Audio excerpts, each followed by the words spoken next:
नमस्कार, DV news में आपका स्वागत है।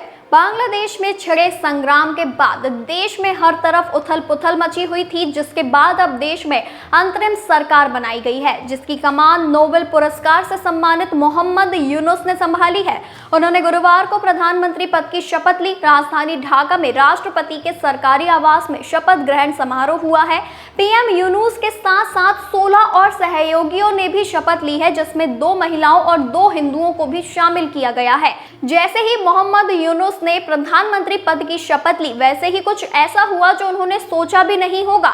इधर वो प्रधानमंत्री की गद्दी पर काबिज हुए, उधर पश्चिम बंगाल से उन्हें 50 से ज्यादा पत्र आ गए। आपको बता दें कि पश्चिम बंगाल के 50 से ज्यादा लोगों ने बांग्लादेश के राष्ट्रपति मोहम्मद शहाबुद्दीन और पीएम मोहम्मद यूनुस को पत्र लिखकर उनसे समाज के सभी वर्गों की सुरक्षा सुनिश्चित करने की अपील की।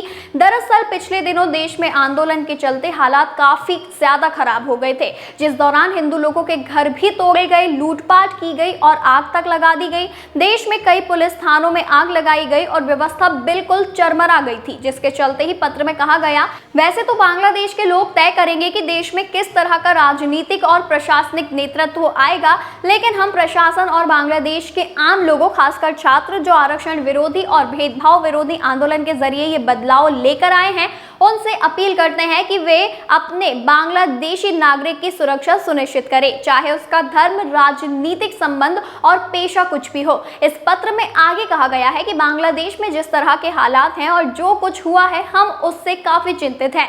बांग्लादेश पश्चिम बंगाल के लोगों के लिए सिर्फ जगह के हिसाब से एक पड़ोसी देश नहीं है, बल्कि दिल से भी पड़ोसी है, क्योंकि हमारी भाषा, संस्कृति और इतिहास एक है। इस पत्र पर हस्ताक्षर करने वालों में फिल्म निर्माता अपर्णा सेना, पवित्रा सरकार और सुप्रीम कोर्ट के पूर्व न्यायाधीश अशोक गांगुली भी शामिल है। पत्र में उन्होंने बांग्लादेश में अल्पसंख्यकों पर हो रहे हमलों पर चिंता जताई, साथ ही एक समुदाय दूसरे समुदाय के पूजा स्थलों की रक्षा करने की घटनाओं की सराहना भी की है।